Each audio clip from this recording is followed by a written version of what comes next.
10월 25일 수요일 출발 즉시 와이드 2부 시작하겠습니다.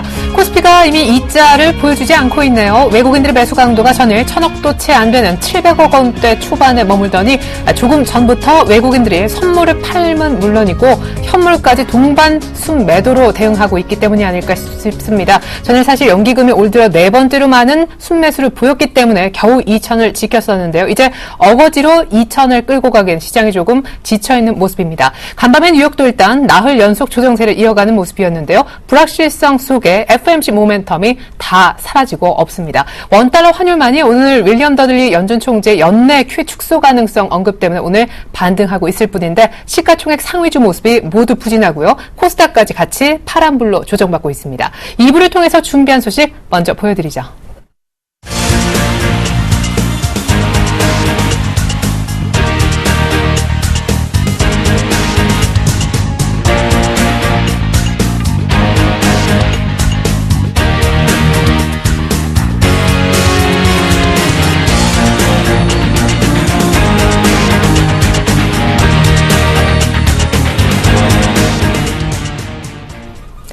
네, 지금 자세한 수급 상황 들여다보겠습니다. 왜 코스피가 오늘 이렇게 또 힘겨워하고 있는 것일까요? 유진투자증권 압구정 지점에 계시는 정승현 과장님 연결해서 들어보겠습니다. 안녕하세요. 네, 안녕하세요. 네, 외국인 현물까지 21거래일 만에 또 파네요. 네. 소폭이나마 37억 정도 매수. 아침에는 어느 정도 플러스 꺼내서 공방이 있었습니다만 일단 시간을 좀 더 지켜보고 판단을 해야겠죠. 지금 37억 정도 판다고 해서 매도로 전환했다라고 판단하기에는 애매한 상황인 것 같고요. 하지만 확실히 2,000포인트 이상에서는 매도 강도는 확실히 둔화됐다라고 볼 수 있겠습니다.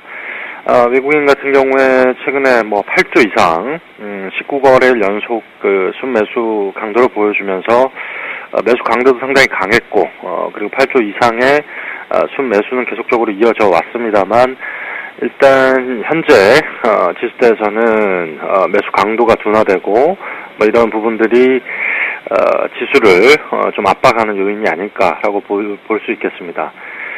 그리고 기관은 역시나 계속적으로 팔고 있죠. 펀드 환매 물량 때문에 수동적인 기관의 입장에서는 어쩔 수 없이 차익 실현 물량이 나올 수밖에 없는 지금 상황인 것 같고 그런 이슈로 인해서 투신권 위주의 기관의 매도 물량은 계속적으로 나오고 있다라고 보시면 될 것 같고 사실 어제 기관이 코스닥을 순매수를 했습니다. 외국인과 함께 동반 순매수를 보였는데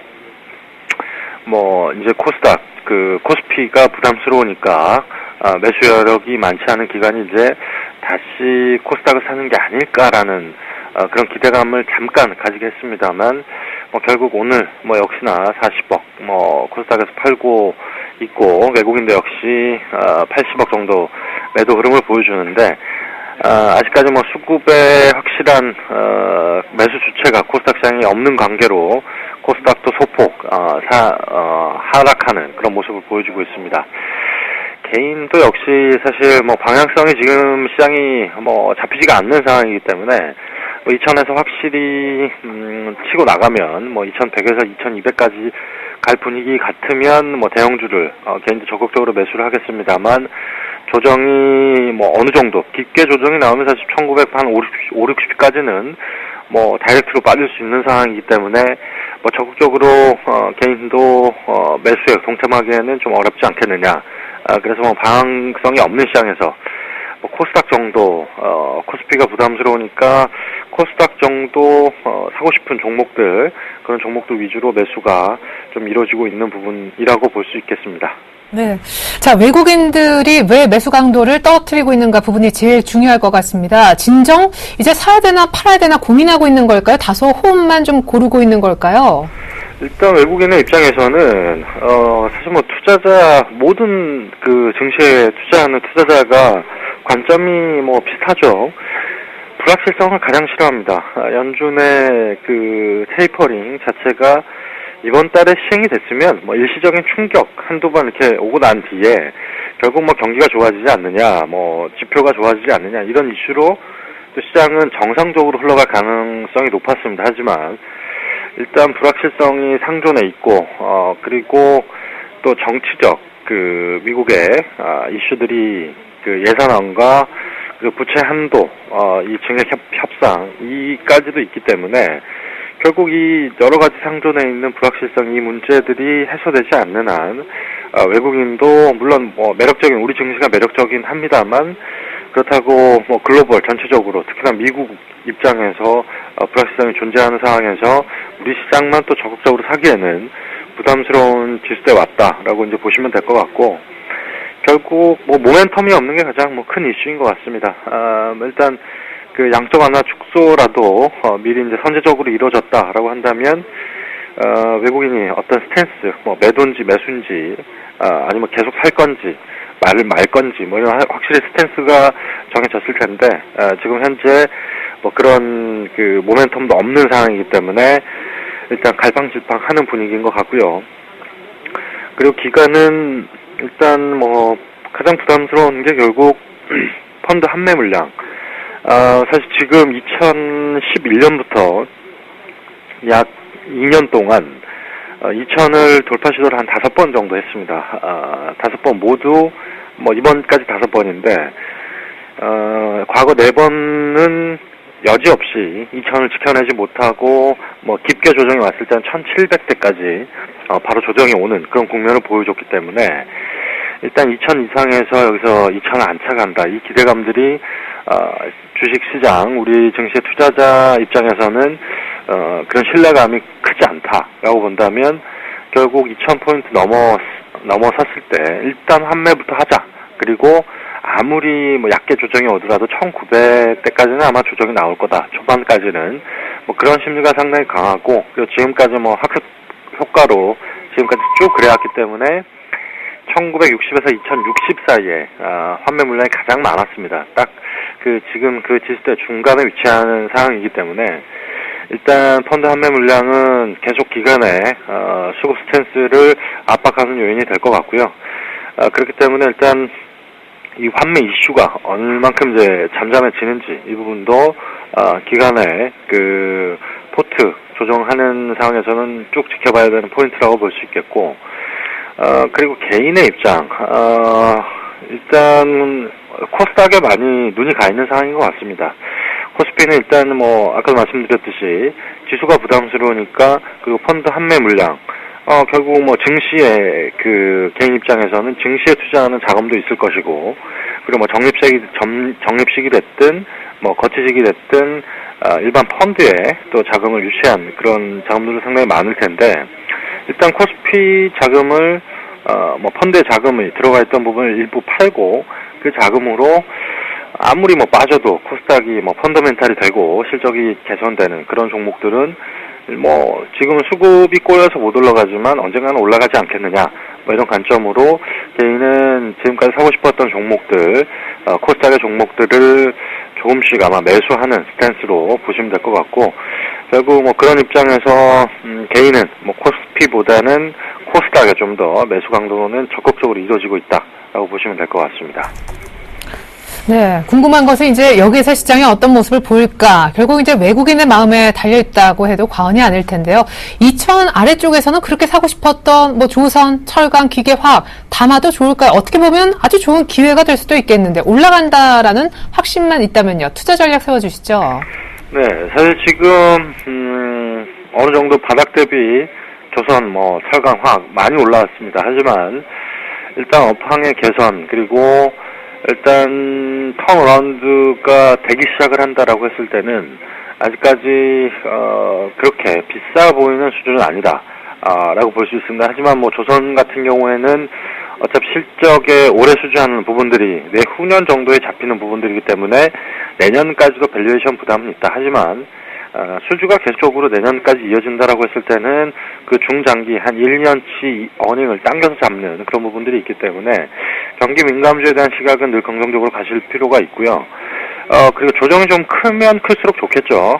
대형주 장세는 아마 올 연말까지는 계속 이어질 가능성이 높습니다. 일단 외국인들이 우리 시장을 사겠다라고 이제 결정을 했기 때문에 자금들이 지금 어느 정도 자금이 우리 시장에 더 유입이 될 수 있느냐 매수 여력이 글로벌 펀드 자금으로 추정을 했을 때 약 5조 9천억, 한 6조 정도 매수 여력이 충분히 있다라고 본다면 지금의 스탠스 자체는 조금 외국인이 매수 강도가 둔화되어 있긴 합니다만 지난 한 달간 매수 강도로 본다면 약 한 2달 정도 외국인의 매수는 계속적으로 이어질 가능성이 높다라고 본다면 일단 조정의 강도가 클수록 대형주 위주의 매수 플레이는 계속 유효하다라고 볼 수 있겠고, 그리고 일단 애플의 사실 그 판매량 예상을 뒤엎고 상당히 잘 팔리고 있죠. 분명히 시장이 그 부분을 반영을 할 겁니다. 지금은 워낙 그 부품주에 대한, 스마트 부품주에 대한 성장성 우려 이런 얘기들 때문에 적극적으로 매수에 못 나서고 있지만 3분기부터 아마 애플의 판매량, 호조에 대한 실적의 반영치 분명히 이루어질 거고, 만약 숫자로 확실히 보여준다라고 했을 때는 아마 스마트폰 부품주에 대한 시각도, 특히나 애플에 대한 애플 부품주에 대한 시각은 달라질 수 있다라고 본다면, 일단 애플 부품주 밸류에이션 매력 충분히 있고요. 지금 가격대 좀 기술적으로 저점 매수 한다고 한다면 충분히 수익률에 충분히 도움될 수 있는 종목들이다라고 말씀드릴 수 있겠습니다. 네, 그러면 삼성 밴더들은 어떻게 되는 겁니까? 최근에 IT 부품주 가운데 추세가 깨진 삼성 중소형 부품주도 꽤나 많이 생겼잖아요. 네. 일단 지금 사실 스마트폰 부품주도 모멘텀을 잃어버린 상황입니다. 네. 사실 시장이 자금이 한정돼 있고 지금 어떤 트렌드 자체가 전기차 쪽으로 많이 몰려가고 있죠. 삼성의 SDI 강세를 보면 정확하게 답을 알 수 있는 시장인데, 스마트폰 부품주가 죽고 그리고 신시장은 열대의 분위기라고 보시면 될 것 같습니다. 스마트폰 부품주도 잘 팔린다 했을 때 2012년 초반이었죠. 그때부터 시작을 해서 이제 세상은 스마트폰 시대다 하면서 빠르게 스마트폰 시장이 열리면서 그 관련주들이 급상승을 하는 모습을 보였는데, 지금은 그런 트렌드가 전기차, 2차 전지 쪽으로 옮겨가고 있기 때문에 일단 밸류에이션 매력은 스마트폰 부품주는 있습니다. 밸류에이션적인 접근이 지금 현재 가능한 부분이라고 볼 수 있고, 하지만 추세적으로 수급이 쏠려서 가기에는 아직 멀었다라고 보신다면, 일단 시장의 트렌드에 맞춰서 기술적으로 충분히 매매 자신 있으신 분들은 2차 전지, 전기차 쪽으로 관심을 좀 더 쏟아가는 전략도 유효하지 않을까라고 보고 있습니다. 네, 시장 전체적인 그림에서는 조정 강도가 클수록 대형주의 매수를 적극적으로 펼쳐보자, 이런 전략 짜주셨습니다. 지금까지 정승윤 과장님의 수급 분석 있었습니다. 고맙습니다. 네, 감사합니다. 네, 이 시각 현재 선물시장 동향은 또 어떠한지 필요한 전략까지 알아보겠습니다. 두쌤 만나보죠. 쌤플러스 김도영 멘토님 안녕하세요. 네, 안녕하십니까. 네, 어제 오후 이제 막판 1시간 정도에 좀 과도하게 당긴다 싶었더니 오늘 그대로 되돌리고 있네요. 네, 맞습니다. 전체적으로 이제 시장 자체적으로 놓고 보면요, 고점을 논하지는 말자라고 강력하게 말씀을 좀 드리고 난 뒤에 시장의 자체적으로도 저도 뒷북을 때릴 수밖에 없습니다라고 말씀드렸습니다. 그 이유는요, 이미 사전 징후 시그널에서 나오긴 했었지만 시장 자체의 모습을 놓고 본다라면 고점에 대한 부담감들이 있습니다. 하지만 이미 어제 예견됐던 것들이 지금 계속 포착이 되고 있거든요. 이걸 잡아낼 수 있는 투자자냐 아니냐가 가장 중요할 것 같습니다. 시장은요, 돌발적인 변수가 갑작스럽게 나타나지 않는 이상은 대부분의 시장에서는 시그널이라고 하죠. 신호 체계를 반드시 보여주기 마련입니다. 어제 같은 경우에 투신 쪽의 파생 시장의 플레이와 더하기 삼성전자의 플레이, 거기에 하나를 복합적으로 더 넣으신다면 바로 이제 프로그램 쪽에서의 영향력 때문이었다라고 보시면 좋을 것 같은데요. 그 부분과 마찬가지로 그 시그널이 나오고 나서 어제 저희가 이런 얘기를 좀 했습니다. 마지막에 만약 아랫꼬리를 달리는 종목군들이 많지 않았다라면 오래간만에 또다시 지난번 10배를 터뜨렸던 모습과 이제 풀베팅의 하방을 좀 하고 싶다. 하지만 지금 고점을 논할 수 없으니 우리는 내일 확인하고 진행을 하겠습니다. 라는 얘기를 하게 됐거든요. 그 얘기는 무슨 얘기냐면 그만큼 머니게임이 시작되어 있는 장에서는 아무리 모든 신호와 확정되는 시그널들이 상승과 하락을 얘기한다 그래도 그것을 예측하면서 들어가는 것은 되게 위험합니다. 머니게임이라는 것은 그 반대급부로도 분명히 칠 수 있기 때문이다라고 말씀을 좀 드리고 있고요. 자, 그 부분을 놓고 보면요. 역시 시장이 어제 부분의 감지를 좀 느끼셨다라면 어제와 마찬가지 시장 출발과 함께 오전에 시장의 주도를 외국인이 하고 있다는 것이 가장 큰 특징이겠고 거기에 포지션도 아쉽지만 파생해서 매도 출발이 되어 있다는 겁니다. 전일 왜곡된 키높이를 맞추기 대해서 하락 출발 이후에 연일 외국인이 시장을 주도하고 있는 지속성을 이틀 연속에 매도로 하고 있다는 것은 시장의 고점을 이제 뒷북일지 모르겠지만 저 역시도 고점 매도 인식을 하자라는 겁니다. 그만큼 지수가 급속도로 올라왔기 때문이다라고 보시면 좋겠는데요. 그 관점에서 보면 개인들과 기관계가 상당히 공격적으로 플레이가 시작되었느냐 아니라는 거겠죠. 각도를 보시면 충분히 여러분들의 각도론, 가격 이론과 각도 이론이라는 것이 각이론인 것이 있는데요. 보시면 개인들의 속도 자체가 그렇게 크진 않았었습니다. 하지만 외국인들의 각도 자체가 상당히 빠르게 진행되고 있다는 걸 보실 수가 있겠고요. 기관계 쪽에서의 각도 자체도 요 막판부에 들어오면서 시장이 급속도로 부러지는 속도에서 들어왔던 것이지 앞에서부터 주도로 하면서 들어왔던 것은 아니다라고 말씀을 좀 드리도록 하겠습니다. 그래서 외국인들이 시장을 주도하고 있는 모습이 연일 속으로 나오고 있고 매도 쪽이 나오고 있다는 것은 이제는 좀 눌림 조정도 열어두면서 대응해 봐야 되지 않나라는 판단이 듭니다. 또한 이제 프로그램 쪽에서 보시면요. 이미 외국인들의 주도하고 있는 시장이 상당히 겹쳐지고 있을 때 과연 차익 쪽을 드라이브로 할 거냐 비차익을 드라이브 거냐 교차 범위에서 비교를 해야 될 것 같은데요. 그 부분을 놓고 보면 차익 쪽에서는 꾸준하게 들어올리죠. 하지만 비차익 쪽에서 보시면요. 시장이 퉁하고 부러지는 시점에서 바로 제자리 마이너스권 쪽으로 들어오기 시작했고 그리고 나서 각을 같이 펼치면서 시장과 같이 내려오기 시작하는 것은 비차익 쪽 바스켓 쪽에서 시작이 됐다는 거죠. 그러다 보니까 현물 쪽에서 힘이 저희들 표현을 이제 매가리가 없다라고 하거든요. 맥이 없다라고 하는데 그 모습들이 계속 전체적으로 좀 만들어지고 있는 모습이겠고요. 앞에서 신호등에서는 이미 검색이 되었다. 지난 금요일 날부터 삼성전자는 일단은 보유하고 계신 분들한테 좀 아쉽겠지만 일단은 죽으러 가야 된다. 밑으로 뒤로 제끼러 가야 된다라는 표현을 좀 쓸 수밖에 없는데 조정포가 좀 있었기 때문이다. 그래서 이미 신호등에서는 하방 조정의 압력이 삼성전자에서 이미 시작이 되었다라고 말씀을 좀 드리겠고요. 자, 그렇다면 금일장 이제 대응 전략으로 좀 가겠습니다. 일단 차트를 먼저 보면서 일봉상의 시그널 좀 보여드리겠는데요. 아마 지금 음성이 나가고 있는 쯤에 이제 아리따운 비선님께서 매도 신호 발생, 매수 신호 발생, 청산, 요게 혹시라도 들리실지 모르겠는데요. 저희가 지금 신호등에다 안전하게, 이제는 그렇습니다. 여러분들의 계좌에 과속이 중요하진 않겠죠? 그렇다면 여러분들 계좌가 한 땀 한 땀 불어나는 게 중요할 것 같아서 신호등 시스템을 거의 지금 완벽에 가깝게 포착을 해뒀고 우리 가족분들이 좀 놀라고 있는 상황인데요. 그만큼 거기서도 확정 신호가 여기 보여드릴 수는 없지만 이미 여기서 확정 신호가 조정 신호를 준비하자, 대비하자라는 것들이 떠 있는 상태입니다. 신호등에서도 꺾여서 내려오기 시작했고요. 그래서 이 부분에 대한 조정이다라고 보시면 가장 좋을 것 같겠고요. 고점 부담이 인식이 된다라는 것은 무엇이냐면 여러분들 이평선을 놓고 보시면 이 이격들이 좁혀지고 있다라는 것은 고점에 대한 부담들이 계속 지속된다라고 보시면 되겠습니다. 사전 징후 발생이 됐다라는 것은 어제의 투신의 우리 개인들의 속임수를 유발시키기 위한 작업이 바로 사전 징후였었다. 이번에 말씀을 좀 드리는 거고요. 자, 그렇다면 외국인들의 포지션만 잘 보시기 바랍니다. 다른 건 없을 것 같고요. 외국인들의 매도 포지션이 확대가 된다라면 어제는 현물을 살짝 말씀드린 현물이 중요한 게 아니라 선물 쪽의 포지션만 보시면서 이것이 이제 3천억이 넘어가네요. 이렇게 확장되면서 강화되기 시작하면 강도가 증가된다라면 여러분들께서 오늘은 저가 매수는 신의 영역 또는 여러분들께 말씀드리면 그건 저희 신호등의 매매자들의 영역이다라고 생각하시면서 아직까지 매수 포지션 이만큼 빠졌으니까 들어올리겠지 평소와 같을 텐데 라는 생각은 좀 버리시면 가장 좋을 것 같겠습니다. 그렇기 때문에 정말로 매수는 좀 조심하시리라 라고 말씀을 좀 드리겠고요. 금일자 이제 황금 라인으로 좀 넘어가 보도록 하겠습니다. 보면요 특이한 증상이 하나 나왔죠. 우리 아리따우신 체리나 아나운서께서도 아실 겁니다. 은봉뚱땡이들이 양봉뚱땡이가 없습니다. 여기 양봉뚱땡이, 뚱땡이라고 표현할 수가 없죠. 뚱땡이라고 표현할 수가 없습니다. 그런데 은봉뚱땡이들이 무지하게 나왔습니다.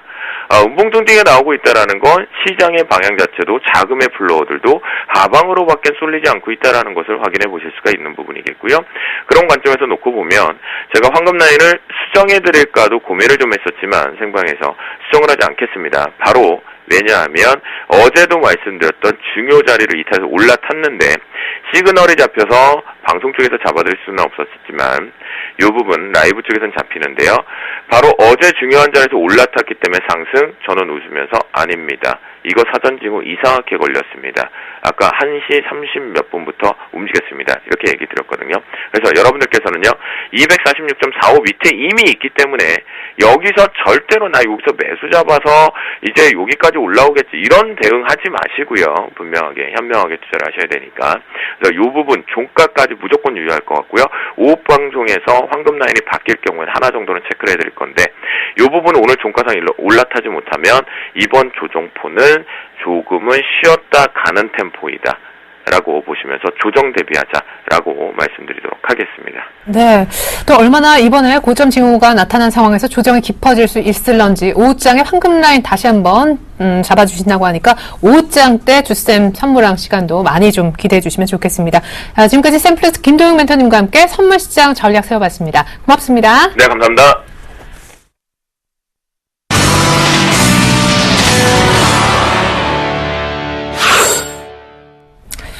네, 시장의 분위기는 상당히 가라앉아 있는 가운데 꽤 괜찮은 테마는 2차 전지 정도인 것 같습니다. 전일 저가가 1990포인트였는데요. 외국인들 선물 매도가 2300계약이 넘어가니까 1991포인트까지 쳐졌습니다. 자, 시각 현재 업앤다운 특징주 보여드리죠.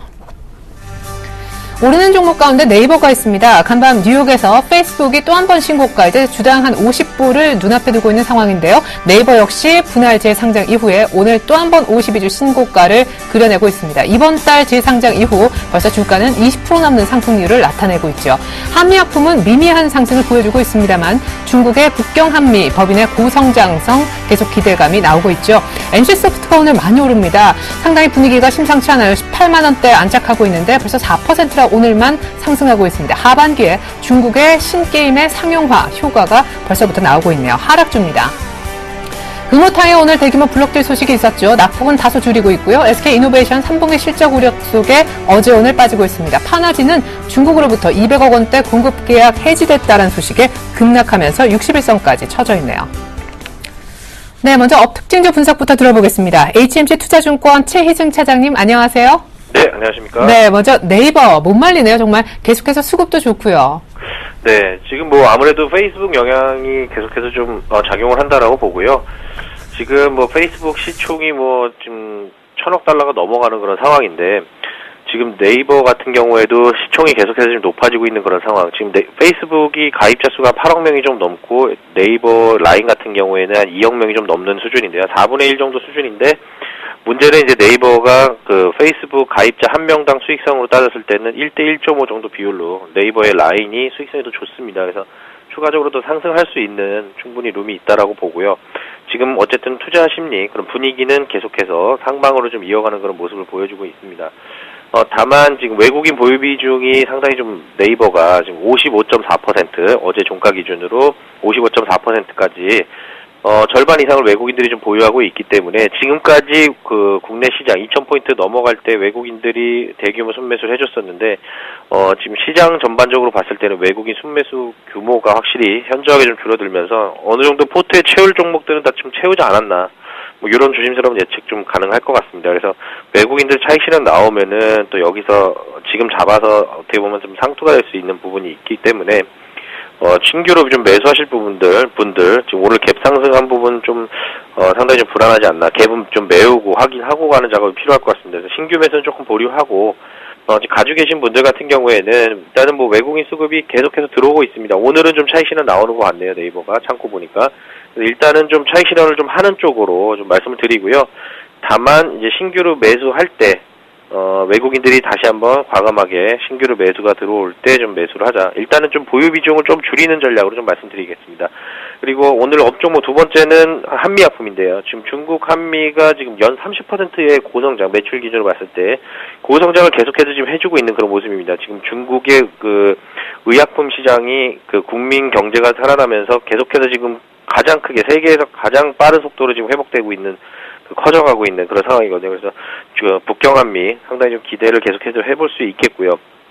최근에 지금 한미약품 보면은 뭐 여러 가지 뉴스들이 좀 나오는데 뭐 해외 시장 점유율 확대, 뭐 계량 시장, 미국 시장 진입 기대 뭐 뉴스 많이 터뜨리는데 글쎄 지금 보면은 뭐 기관 쪽에서는 그동안에 갖고 있던 물량 상당히 좀 많이 털다가 어제 한 35,000주 이상 좀 순매수 해주는 모습인데요. 대부분이 투신권에서 좀 들어왔습니다. 어제 투신에서 28,800주 이상 좀 들어왔고 그래서 이런 매수세가 계속 좀 유지가 돼야만 상승 추세는 좀 유지가 가능하겠다.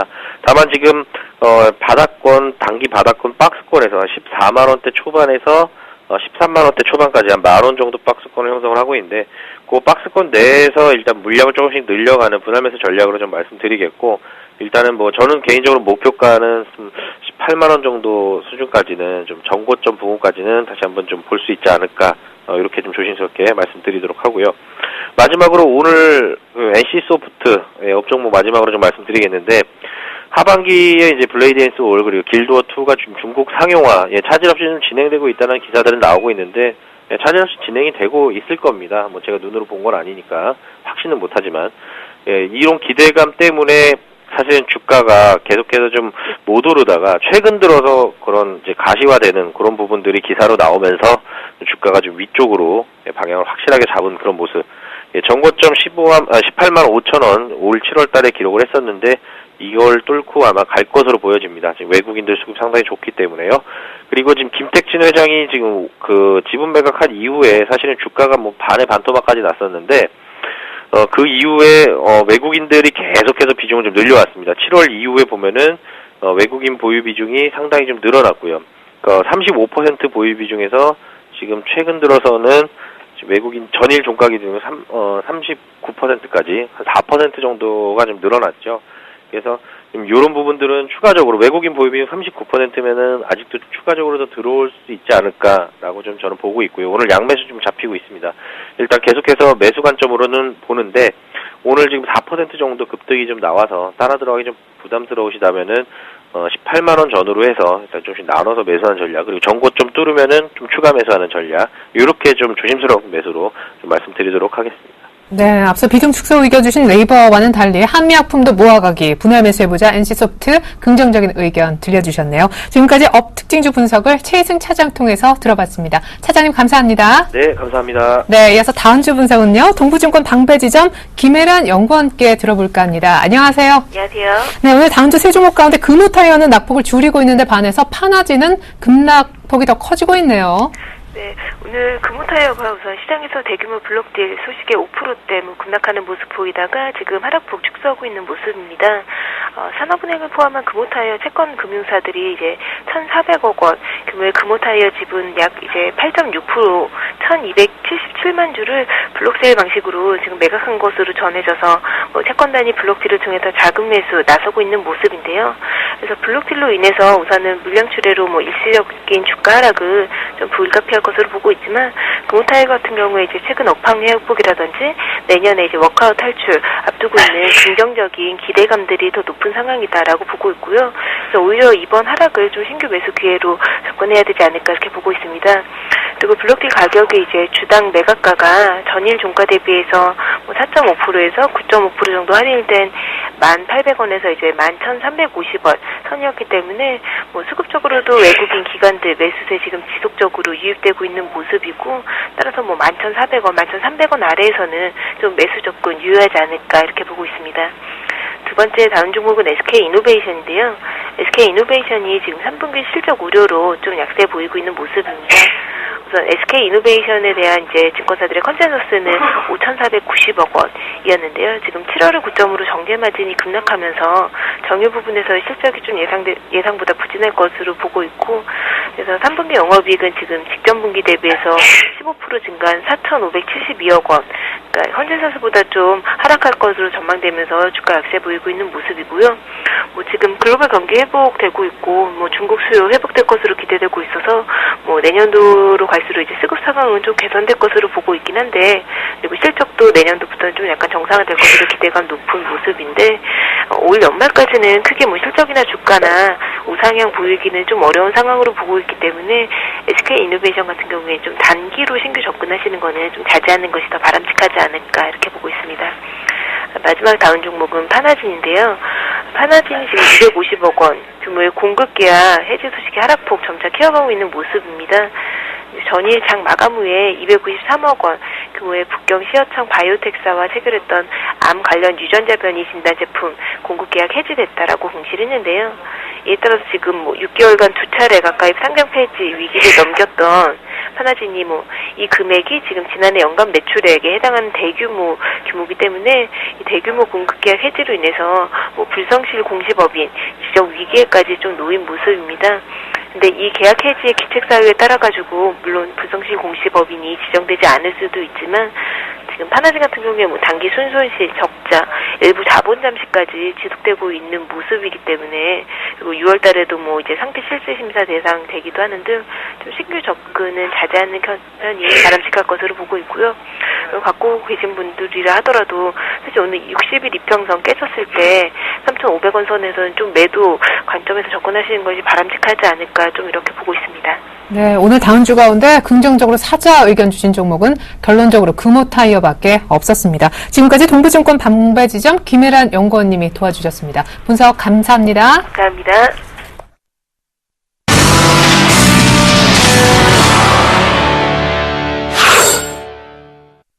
네, 코스피가 조금 전에 수급이 꼬인 가운데 1990선도 반납을 했는데요. 시각 현재 문을 연 중국장 분위기 알아보겠습니다. 리딩투자증권 우성재 팀장님 안녕하세요. 예, 안녕하세요. 네, 전일 단기 급등에 따른 차익 매물이 소폭 흘러나왔지만 2200은 방어했었던 중국 증시 오늘 약간 또 밀리면서 출발하네요. 예, 지금 현재 상해 종합주가지수 약보합의 움직임 보이고 있습니다. 0.06% 하락한 2206.23포인트의 장 움직임 보이고 있는데요. 시장에서의 관망 심리가 좀 많이 커지고 있는 가운데 방향성을 못 잡는 모습을 보이면서 2200선 내외에 혼조장세 움직임이 이어져 나간다라고 보시면 좋을 것 같습니다. 지금 중국의 주택 가격은 1년 내 10% 상승할 것이라는 CLSA의 언급이 좀 나왔었는데요. 최근 주택시장이 계속적으로 상승세를 나타낼 것으로 보이고 있는 만큼 부동산 규제가 추가로 강화되어야 된다는 언급이 나오는 등 부동산 시장에 대한 우려감은 좀 계속적으로 이어져 나간다라고 보시면 좋을 것 같습니다. 지금 중국의 소비시장 성장률은 10%의 성장을 이어져 나갈 것이라는 전망이 나오고 있습니다. 지금 국경절 황금 연휴가 홍콩 소매시장 및 중국 시장에서의 계속적으로 상승세를 나타내고 있는 가운데 중국의 소비시장 성장률은 10%대를 달할 것이라는 전망이 나오고 있는 상황인데요. 하지만 지금 이러한 성장률이 계속적으로 이어져 나가기 좀 어려울 것이라는 전망이 나오고 있는 만큼 소비시장의 섹터가 좀 둔화될 것이라는 우려감이 좀 나오고 있습니다. 지금 노무라증권에서는 중국의 경제 회복세가 11월까지 지속될 것이라는 전망을 내놓으면서 시장에서의 기대감들은 크게 확대되고 있는 상황입니다. 이와 함께 중국의 비유통주 해지 규모가 155억 위안에 달할 것으로 보이고 있는 만큼 이번 주 이러한 수급의 우려로 인한 증시가 강한 상승세를 나타내기는 어려울 것으로 보이고 있는데요. 결국 상해 종합주가지수 2200선 내외의 혼조장세 움직임이 이어져 나갈 확률이 높은 만큼 이러한 부분 염두하시고 접근하셔야겠습니다. 네, 지금까지 우성재 팀장님 통해서 중국 증시 분석과 전망 들어봤습니다. 감사합니다. 네, 고맙습니다.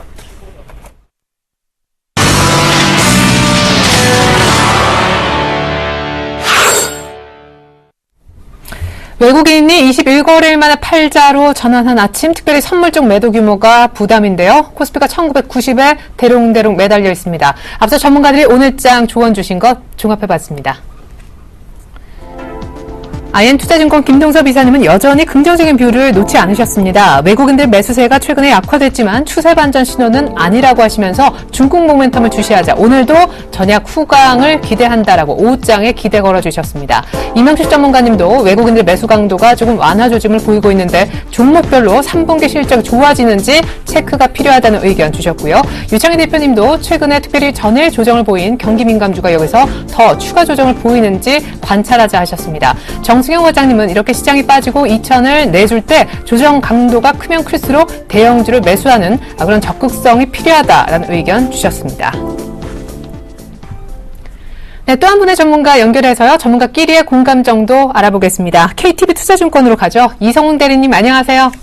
네, 안녕하십니까. 네, 내가 할 말은 미리 했다. 이런 분 계십니까? 네, 우선 저 같은 경우는 사번 좀 의견을 좀 공감을 한다라고 좀 볼 수 있겠고요.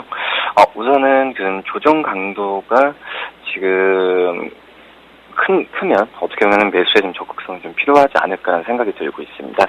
뭐 지금 최근 시장 같은 경우에 외국인의 수급이 뭐 좌지우지 한다고 해도 과언이 아닐 거라고 볼 수 있겠는데, 뭐 추석 연휴 이후에 뭐 우리나라 증시에서 그 외국인 매수 강소가 좀 둔화되면서 어떤 방향으로 갈 것이냐, 굉장히 의견이 분분하고 혼란스럽다고 볼 수 있겠습니다. 하지만 제가 봤을 때는 외국인 수급이 그 전에 우리나라 증시를 2,000포인트 올렸을 때 강했던 것은 맞다라고 좀 볼 수 있겠지만, 지금 아직 외국인의 주식 보유 비중은 어떻게 보면 6월 초에 지난 직전 고점이라고 해서 6월 초에 지금 건접한 수준이라고 볼 수 있겠습니다. 그럴 때 너무 많이 외국인 매수세가 들어왔기 때문에 차익실현 나온다, 이렇게 보기에는 좀 힘들 것 같고요. 코스피 같은 경우 2,100포인트까지 상승 여력은 열어두는 전략이 바람직하다고 볼 수 있겠고, 역시 2,000포인트까지 간다는 거는 그 전에 그 대형주 위주로 해서 매수세가 이어져야 2,100포인트를 간다라고 좀 볼 수 있겠습니다. 그렇기 때문에 지금 현재 최근에 많이 올랐던 종목들 하는 것보다도 지금 다시 그 바톤을 받아서 다시 올라갈 수 있는 종목들 위주로 매수를 잡는 게 가장 바람직한 방법이지 않을까라는 생각이 듭니다. 네, 그렇다면 우리 대리님만의 조금 더 추가적인 구체적인 전략, 그리고 종목도 어떤 종목 공략해 볼지 얘기 들어보죠. 네, 우선 지금 그 전에 뭐 현대중공업이나 뭐 다른 LG화학처럼 2,000포인트를 이끌었던 종목을 좀 들어가는 굉장히 부담은 되고 있고요. 그렇기 때문에 지금 그 전에 좀 안 올랐던 종목들 위주로 본다고 한다면은 뭐 여러 가지 종목이 있습니다. 개인적으로는 삼성 엔지니어링, SK 하이닉스 이런 종목들을 보고 있는데, 삼성 SDI라는 종목을 다시 한번 보는 게 좋지 않을까 생각이 들고 있습니다. 물론 SK 하이닉스나 삼성 엔지니어링보다도 삼성 SDI는 그 전에 종목이 많이 올랐다라고 좀 볼 수 있겠지만, 삼성 SDI 같은 경우는 더 지금 봤을 때는 상승 여력이 충분히 더 있다라는 판단이 좀 들고 있습니다. 여러 가지 전기차에 대한 얘기가 많이 나와주고 있으면서 상승률을 더 간다라고 좀 볼 수 있겠지만, 지금 같은 경우에는 지금 ESS 장치나 2차 전지 같은 이러한 성장에 대해서 바로 초기에 지금 있기 때문에 다른 그 현대중공업이나 LG화학처럼 그냥 올랐던 종목에 비해서 갈 수 있는 환경이 더 좋다라고 볼 수 있겠고, 처음에 말씀드렸던 삼성 엔지니어나 SK 하이닉스처럼 많이 안 올랐던 종목들 상승에 충분히 같은 속도로 올라갈 가능성이 크다라고 좀 볼 수 있겠습니다. 우선 ESS용 리튬 2차 전지 같은 경우에는 최근 신재생에너지 전력으로 인해서 굉장히 전 세계에서 그냥 곽광을 받고 있는 종목이라고 볼 수 있겠고요. 이런 2차 전지나 대형 전지가 그 전에 삼성 SDI가 적자가 있던 사업부였는데, 이게 빠르게 축소되면서 지금 같은 경우에는 흑자 전환과 뿐만 아니라 2015년, 2017년 굉장히 영업이익이 증가하는 폭이 웬만한 코스닥의 코스닥의 유망한 중소형주보다 굉장히 올라갈 수 있는 환경이 크다라고 볼 수 있겠습니다. 그렇기 때문에 삼성 SDI를 다시 한번 좀 말씀을 드리도록 하겠고요. 매수가는 이 정도 가격에서 좀 접근해도 무난하다. 현재 가격도 접근해도 무난하다고 볼 수 있겠고요. 한 플러스 목표가 10%로 해서 한 19만 원, 그리고 손절가는 마이너스 10% 15만 5천 원 정도 접근하시는 전략이 좋지 않을까 생각이 듭니다. 네, 오늘도 신고가를 내는 삼성 SDI 현재가 정도 약간 눌렸을 때 매수하자 손절가를 상당히 15만 5천 원 여유 있게 잡아주셨습니다. 지금까지 KTB 투자증권 이성훈 대리님과 함께 해봤습니다. 삼성 SDI 얘기 잘 들었습니다. 네, 감사합니다.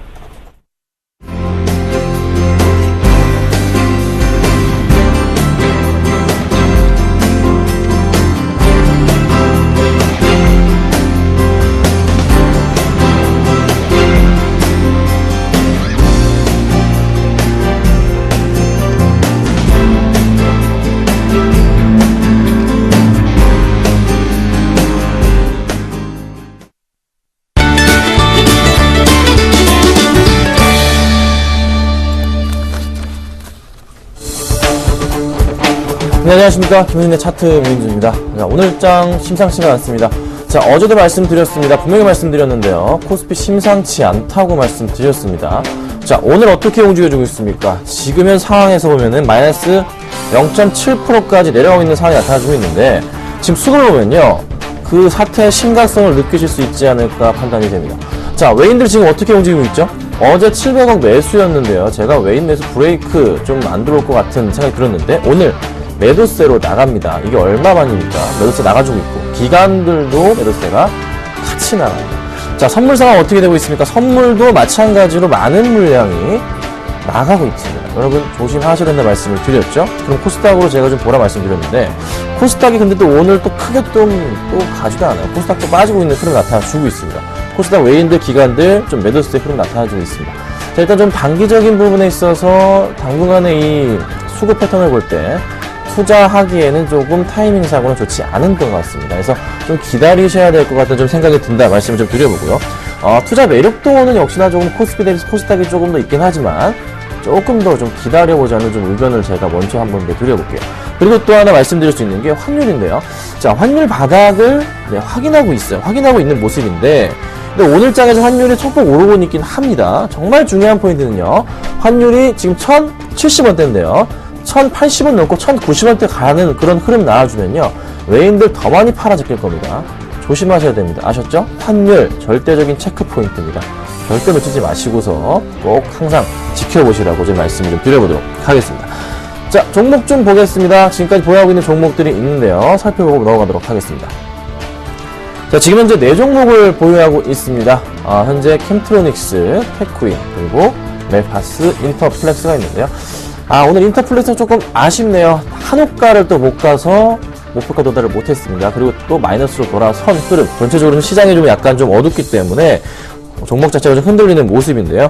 크게 조금 나쁘진 않지만서도 이 흐름 자체가 조금 회복되기에는 시간이 조금 걸릴 것 같은 생각이 듭니다. 하지만 종목들의 문제 자체는 아직까지는 크게 안 보이기 때문에 전체적으로는 다 홀딩하고 가져가도록 하겠습니다. 걱정 마시고요. 꼭 좀 홀딩 부탁드리고, 마지막으로 추천드렸던 종목 중에 인터플렉스 한번 살펴보고 넘어가도록 하겠습니다. 자, 인터플렉스가 오늘 약간 조금 밀립니다. 1% 정도 빠져주고 있는데요. 인터플렉스 이 종목 어떻게 대응을 하셔야 될까요? 저는 간단히 말씀드립니다. 일단 홀딩을 좀 부탁드리겠습니다. 지금 이 종목 제가 강조드렸던 거 바닥이라고 말씀드렸습니다. 이 바닥권 라인에서부터 가는 흐름 자체, 차트는 보통 과거의 추세를 따라 움직이는데요. 이 바닥부터 해서 또 말씀드리지만 바닥에서 고점 항상 도달했던 게 요 포인트 45,000원, 여기는 또 슈팅했고요. 45,000원 라인. 이번에 마찬가지로 45,000원 라인. 어찌됐던 간에 한 번은 도달 가능한 그런 가격대. 조금 불안하다 싶으면은 그 중간에 해당하는 가격대 정도인 4만 뭐 한 1,000원, 4만 뭐 한 2,500원 정도, 41,000원 정도까지 열려 있다는 거죠. 저희가 목표가 도달하는 가격이 41,000원 정도 되면은 목표가 도달입니다. 그러니까 걱정 마시고서 조금 더 가져가도록 하고, 현재 한 마이너스 0.3% 정도 되는 수준이거든요. 걱정 마시고서 홀딩을 조금 부탁드리겠습니다. 자, 오늘 역시나 두 가지 종목 가지고 나왔습니다. 한 종목은요, 역시나 좀 바닥권에서 다시 상승을 주고 있는 종목을 하나 가지고 나와봤고요. 자, 또 한 종목은요, 조금 모멘텀도 있긴 있어요. 항상 이맘때쯤에 이 종목을 사면은 그래도 조금 괜찮았던 그런 기억이 있습니다. 단타치기에 조금 좋은 그런 종목인데요. 먼저 그 종목부터 한번 말씀을 좀 드려보겠습니다. 자, 첫 번째 종목은요, 바로 여러분 겨울에 주로 여름에 아이스크림 드시죠? 겨울에는 뭐 드십니까? 이거 드시지 않나요? 호빵, 그렇죠? 네, 호빵 드시지 않나요, 여러분? 자, 호빵 하면 생각나는 종목이 삼립식품입니다. 그렇죠? 자, 최근에 좀 차트 흐름부터 살펴보겠습니다. 왜 제가 이 종목을 가지고 나왔냐면요, 차트상으로 좀 이쁘기 때문에 좀 가지고 나와봤습니다. 자, 먼저 추세적인 반등을 보여주고 있다 말씀을 드릴 수 있겠는데요, 이 흐름을 보면요, 지금 삼립식품 같은 경우에는 61선을 타고 가는 모양새 자체가 굉장히 좋은 흐름이 최근 들어서 나타나주고 있습니다. 주가 흐름 자체 바닥권 라인으로 해당하는 부분이 요 라인대 37,000원 라인인데요. 이 라인을 타고 가면서 주가가 서서히 다시 흐름 자체를 바뀌고 있는 모습이 나타나주고 있다는 거죠. 요 포인트, 바닥 포인트부터 해서 벌써 세 번째 라인을 터치한 이후에 다시 상승을 주고 있다는 거. 이 의미가 뭐냐면요. 수급적인 부분에 있어서도 약간 좀 해소가 되고 있지만서도 한번 상승 가능성, 모멘텀과 더불어서 반등을 주면서 어디까지 갈 수 있는 포인트? 바로 이 라인 정도.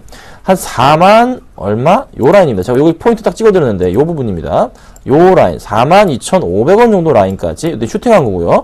요 라인까지는 갈 수 있는 그런 가능성이 열려 있다는 거죠. 그렇죠? 걱정 마시고서 역시나 꼭 좀 한번 매수해봐도 나쁘진 않은 종목, 비중은 작게 필요한 종목이지 않을까? 제 말씀을 한번 드려봤고요. 자, 그 다음 종목은요.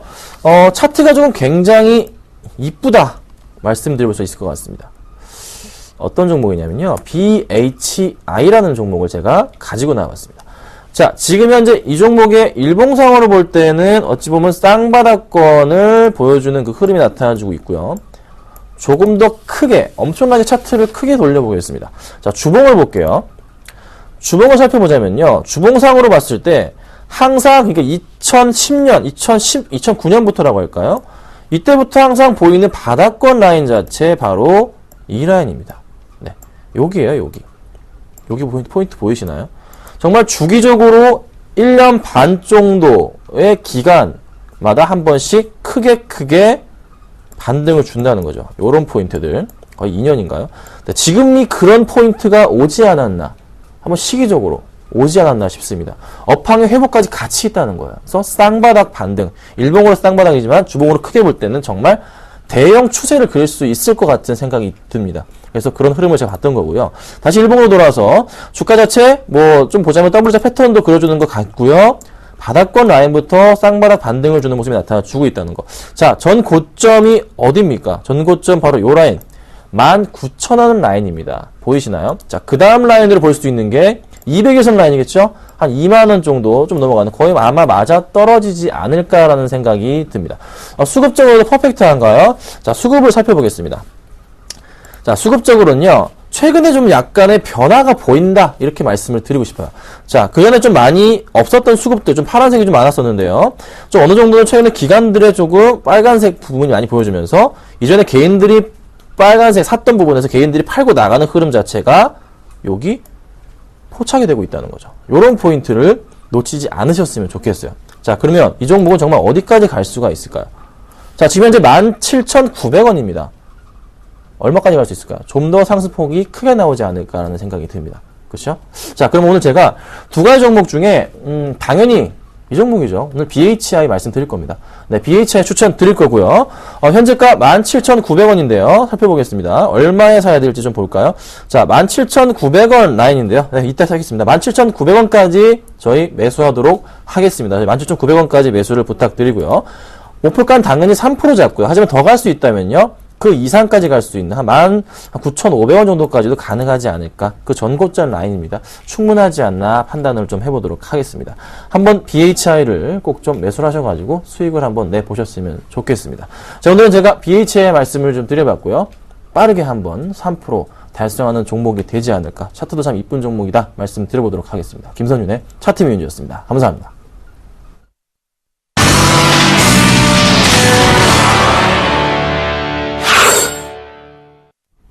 네, 뉴욕 증시도 불안하고 우리도 확실하게 2천은 반납하는 모양인데요. 수급이 약간 꼬인 것이 가장 걱정입니다. 기회로 활용할 용자가 나타날 것인지 아니면 여기서 같이 보수적으로 매매해야 할지 고민이 좀 필요한 시기가 온 것 같습니다. 성공투자 기원합니다. 출발 증시와이드 마치겠습니다. 고맙습니다.